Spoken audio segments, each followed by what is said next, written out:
There we are. Hello. Yes. Hello. Hello. How you doing, Aaron? I'm doing great. Well, I'm doing okay. We'll get into that in a little while, but Oh, okay. All right. Just okay. yeah, Well, some days okay is better than okay. yeah, So, or something like that. So, to kick this off, I think I want to mention that Sunday at noon, for those who are able, those who want to, we're going to gather in the park, Highland Village Park, and and this is going to be very, what I want to say, loose, not real rigid. People join around 12. Bring your own lunch, whether you drive by, a fast food restaurant, whether you bring a picnic from home.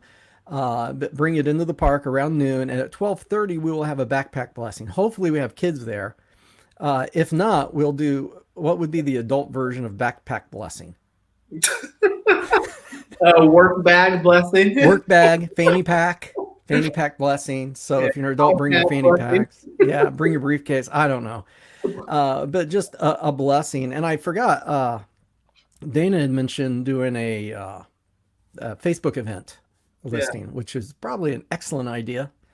And have not done that yet, but I think that is possible to be done. So, and again, it's, in some ways it's last minute. We haven't been planning this for months, and it's kind of a more of a reaction to, yes, it's right. I mean, if we're not going to pray this year, if we're not going to do a blessing this year, then what year is more appropriate, as we're dealing with COVID and everything. And that's going to be our topic in a little bit, how to have hope in the midst of a pandemic. yeah. So, so what else do we have going on, Aaron? Oh man, I mean, there's so many projects. I'm not sure we're lifting the lid off of all of them yet, but yeah, I would say the big thing that we got going on is Sunday afternoon. Yeah, Yeah. Yeah. So hopefully, and if parents with kids, let them know this is going on. If grandparents with grandkids, that are kind of part of that, that family system, let them know. And again, it's not so much to see how many people are there. That's not it at all. It's just to bring some hope, I guess. yeah, It's kind of what we're talking about. yeah. So Sure. well, what else, or do we just jump into how to have hope in a pandemic? I think that we just jump in. I think we go ahead and we got quite a bit to talk about there. I think. Yeah. Yeah, I was trying to think of something, how we could start it off kind of light, light and fluffy. Yeah. Uh, oh, I had an experience the other day. I wasn't going to share this, but maybe I will. I don't know if my wife will watch this later or not. But I had Will if you say that. yeah, oh, You know, my wife has a rule that she does not say the word D or deer in the car. We just say D, okay. hot pepper D's, because if anyone in her family says deer, they inevitably end up hitting a deer, and so that is a banned word in our vehicle. But I think that's the banned word for this show. Oh, my wife's not going to watch this. Means she's Uh, most definitely going to watch. definitely will, definitely will.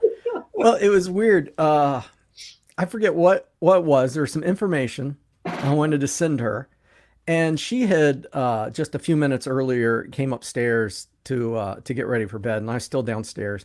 And so I texted her this information, and then she texted something back, and I texted her, and I thought, oh my goodness, we're living in the same house, and now we're texting each other.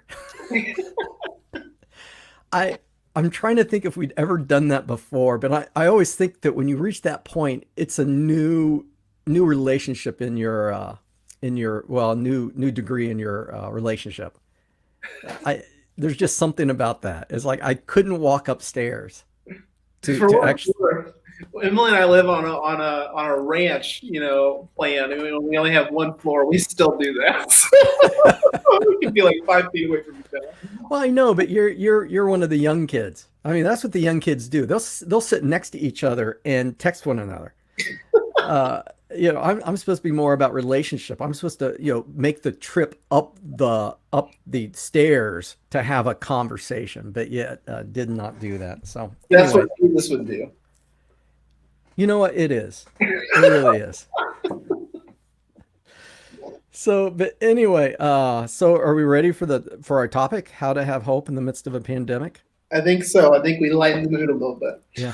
Oh, and I'll say during this, feel free to post comments. We can actually display comments as they come in on the stream. And why that's helpful is there's some folks that will watch this on YouTube. They do not have a Facebook account, and so they don't see all the wonderful comments on Facebook. And so this way, and it's the same the other way. If you leave a comment on YouTube, you don't see it on Facebook. Well, this way we can kind of bring them all together. So, and I haven't checked our Facebook feed. I usually do that because sometimes it gives us an idea of who is actually out there watching. Other times it doesn't. But anyway, I want to take a look here. All right, it says we are live, and let me turn that down. Well, I don't know. It started at the beginning. Nevertheless, our topic: how to have hope in the midst of a pandemic. Mm-hmm. So, Aaron.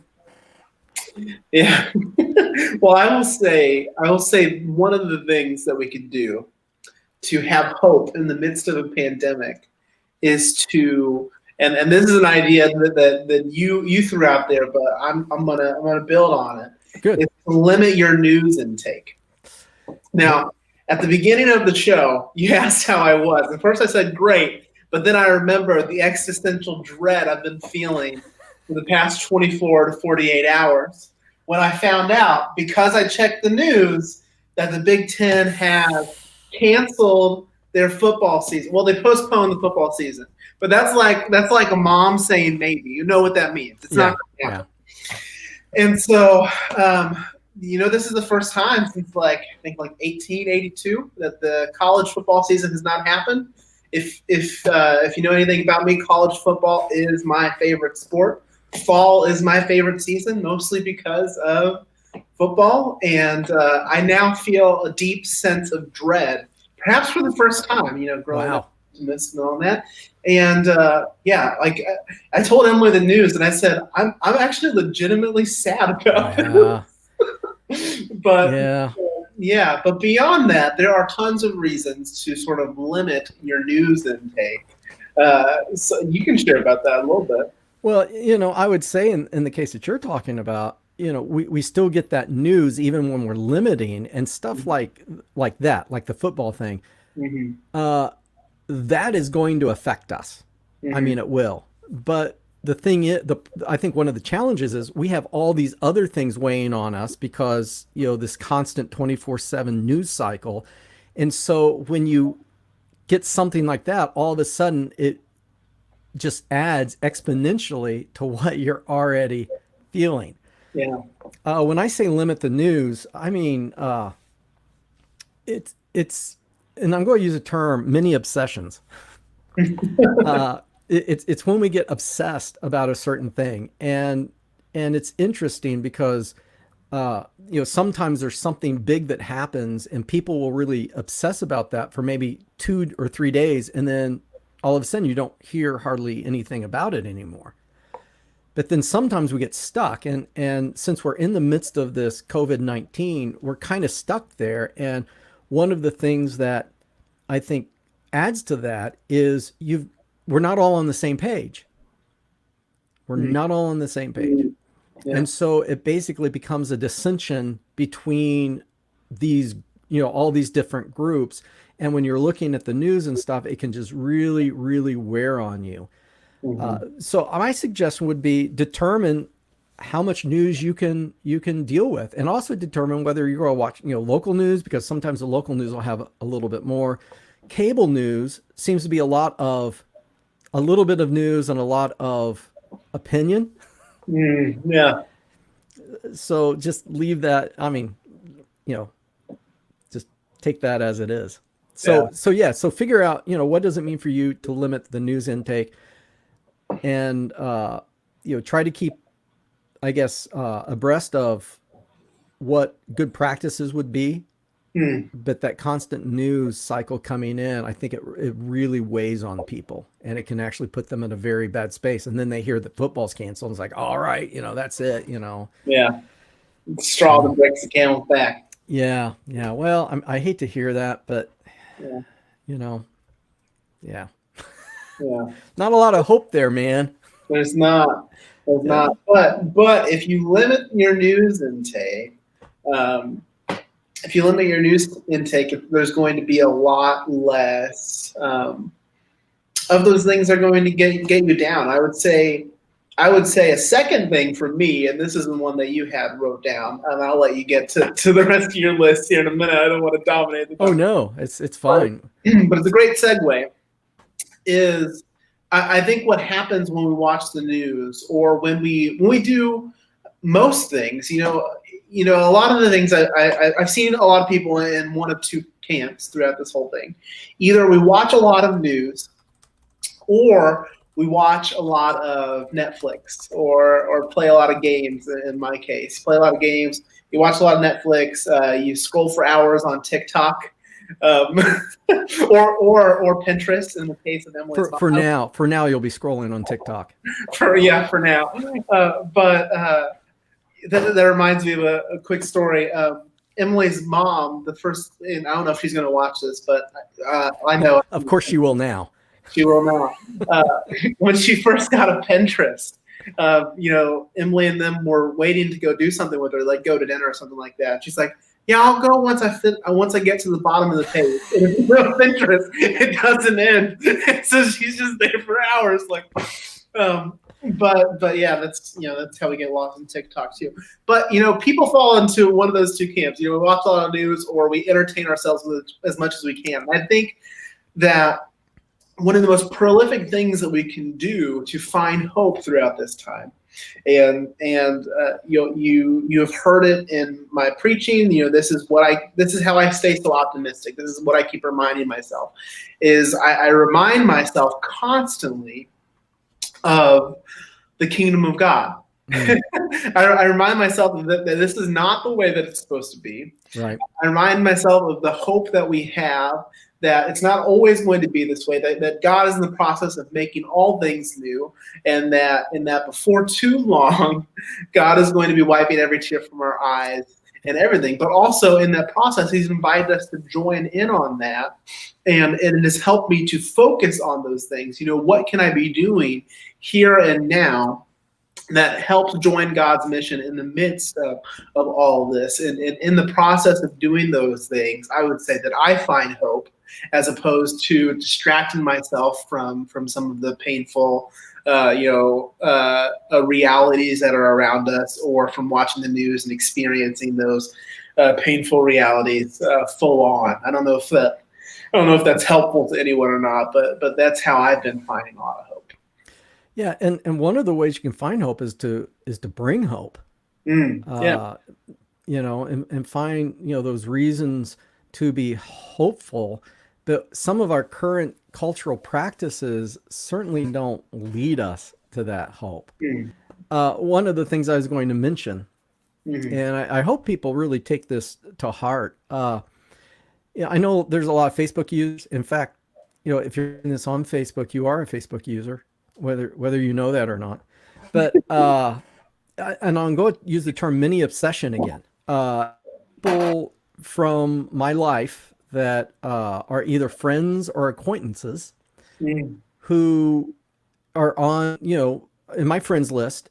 And sometimes, at least right now, there's just this obsession. And sometimes all they post, it seems, is stuff about COVID-19. Sometimes on both sides of issues, mail-in ballots on both sides of issues. What else? Mask usage on both sides of the usage. I haven't seen any stuff about football, because I think we're all on the same page there. So, maybe we can just all commiserate over the loss of football. But anyway, one of the things that I've done, because I don't want to unfriend folks, but I said limit your news, and sometimes just that constant obsession with just the same things over and over can really kind of get to you. So I believe that most people know this, but maybe they don't. But here's some, I'm going to share my screen here. See, it's always a dangerous thing. So anyway, here is someone from my, in my feed. And I found one that is like not one of the mini obsession things. So, and say this person, which he doesn't, is like in that mini obsession thing. And I mean, there are some people on my feed, I'm serious, they would post maybe 8 to 10 times a day, and it'd be basically the same thing. And it would be it didn't bring me hope to see that, because then, people comment and then there'd be arguments and stuff and going back and forth. So if you click these 3 buttons up here, you can hide the post, see fewer posts like this. So you could do that. But what I do is I snooze people for 30 days in hopes that they get over, as I say, their mini obsession. And I hate to say this. There's some folks that I've done that with, and then their stuff starts showing up again. Do you know where I'm going with this, Aaron? Yeah. It's the same stuff. Yeah. And sometimes I'm thinking, well, are these the same articles they had posted before? So, you have, if you want to do that, it can limit some of that. I would also say with that, don't join the fray. If we were to bring hope, reposting memes, reposting it causes dissension and anger and stuff, isn't going to bring you hope. It's not going to make you feel any better, and it's not going to bring hope to the other person. I have a rule of thumb, and this will probably be the most important thing I say in this whole thing. Are you ready for this, Aaron? Yes, I'm ready. All right. Drop some knowledge on us. What's that? So drop some knowledge on us. Yeah, you might want to get a notebook out. This is something I realized, I don't know when it was, a few years ago. And it's this: just because I have an opinion on something doesn't mean I have to share it. Yeah. I do not have to share that opinion. Here's another one for you. Yes. You don't have to, and this is one that I've personally been working on. You don't have to have an opinion about everything. There are things that I know absolutely nothing about, and I've learned that even in everyday conversation, if someone asks me about them, to say, well, I don't know enough about that to talk about it. I think life's a lot easier. Yeah, that's true. I usually take the opposite thing, though. I don't need to know much about anything to be able to throw something in there. But then that goes back to, just because I have an opinion doesn't mean I have to share it. So I think that could be helpful, because all of a sudden you're removing yourself from those things that are not bringing hope. And I don't know what else out of my list, but I would add to this that when you remove yourself from those things, find something that is hopeful. Replace it with something that is hopeful. I'm not sure I can tell you what that might be. Maybe if someone has a thought of something that is hopeful, instead of posting memes and stuff on Facebook and kind of getting involved with arguments and stuff, you can put it in the comments.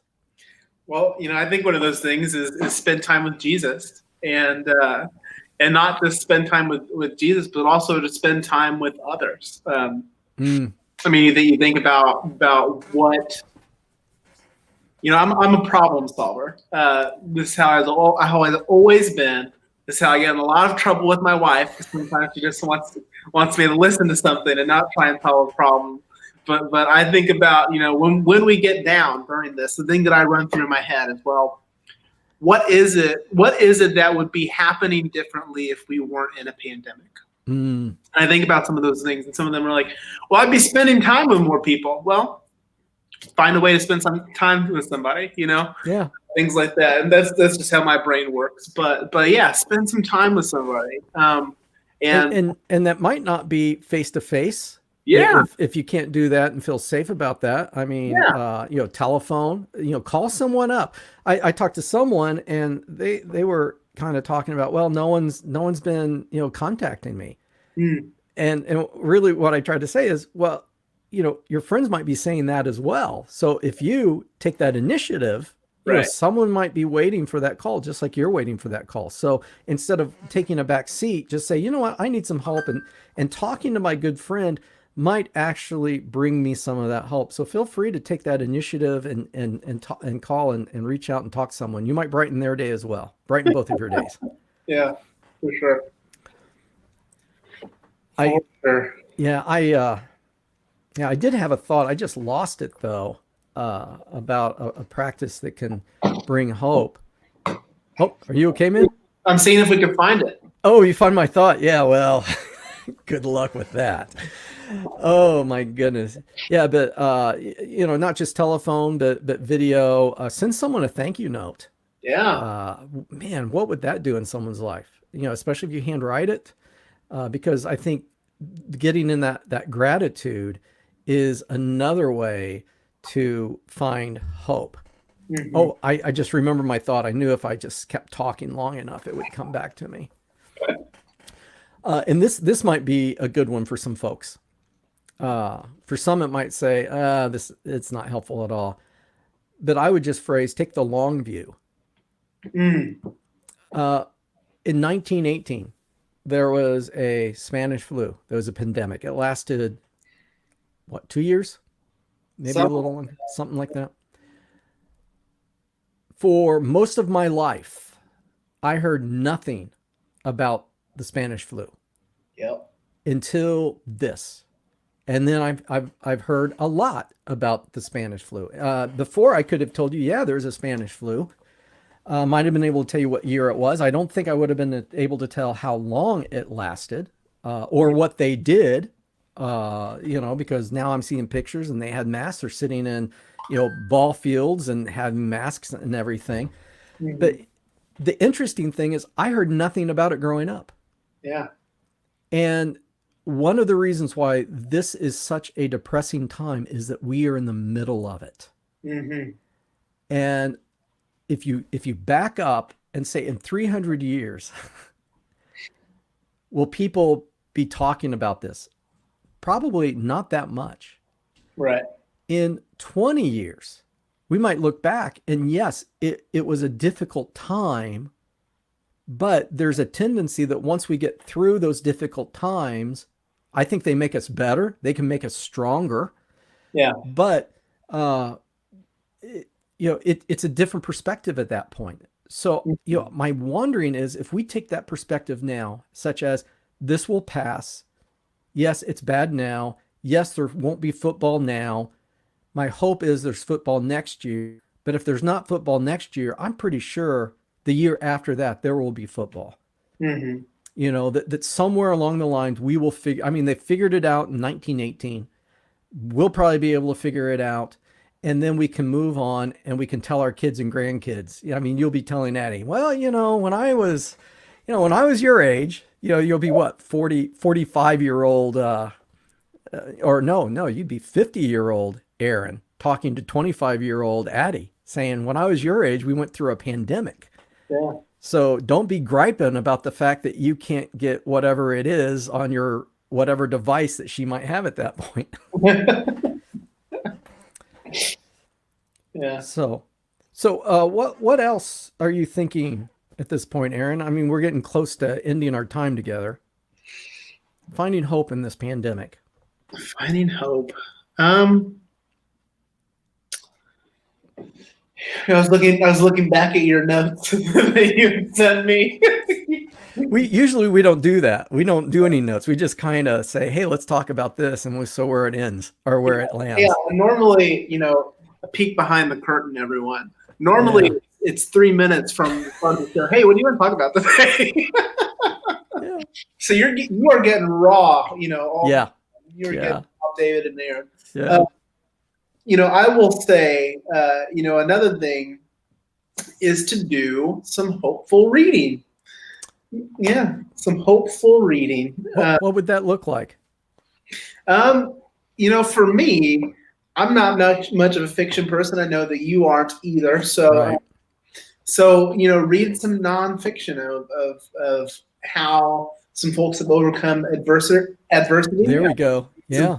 Uh, you can read some things about the aftermath of the Spanish flu and how things eventually got better if you want to really apply it to the situation. But or as pastors, we have to throw out there. You can read scripture, and that's all the hope you need for the kingdom of God. Yeah. That's just me. But I'll throw out a couple other things. Corrie ten Boom, The Hiding Place, is an excellent book, and it might cause us to be less grumbling about what we're going through because we're not in a concentration camp. Yeah. And we don't have bed bugs everywhere or fleas everywhere or rats or all the stuff that they had to deal with. And they made it through that time. And Viktor Frankl as well. I mean, that's an excellent, those are excellent resources to kind of gain perspective that, we have so much still to be thankful for. And another way to find hope is be hope for someone else. Yeah. Maybe someone that's going through a tough time because maybe their place of employment closed down and now the unemployment benefits are running out. How can you be hope in that person's life? What can you do to help that person through? How can you share hope and be that hope-filled presence? Because I'm convinced that when we are seeking to be hope-filled presence to others, we don't have enough time to be hopeless because we aren't just finding hope, we're also bringing it to others. Mm-hmm. So to summarize, here's the list I had. Limit your news intake. Yeah. Whatever that means for you. Don't repost or retweet memes about, and I have COVID-19, election, etc. You can snooze people on Facebook who are in the midst of a mini obsession regarding whatever it is that they're in this mini obsession with. So you're not seeing that constantly. I had spend time with Jesus. Yeah. Spend time with others virtually or by phone, or, if you can do it safely. Well, we're going to gather together Sunday outside for a bring your own brown bag backpack blessing. So hopefully that will bring some hope to some others. Take time to deepen your faith through formative reading. And we talked about that. And also be a hopeful and hope-filled presence in this world and to your friends and family. Yeah. So hey, I think we got to them all, man. I think so. Yeah. Well, I think that's it. I don't see any comments, but I know people watch this later. If you have found something that brings you hope, feel free to put it in the comments, because if you find hope in that, I'm sure that others will find hope as well. And you might be helping someone that might be at the end of their rope in this whole thing. So, and if you are, don't neglect to reach out to someone, because you don't have to be in that place, I don't think. Amen. All right. Amen. Anything else, Aaron? Or are we about ready to close this puppy down? I think we're ready. I think people have seen enough of our faces. Oh, I don't know if that's true. My wife, she comes home, she just gazes.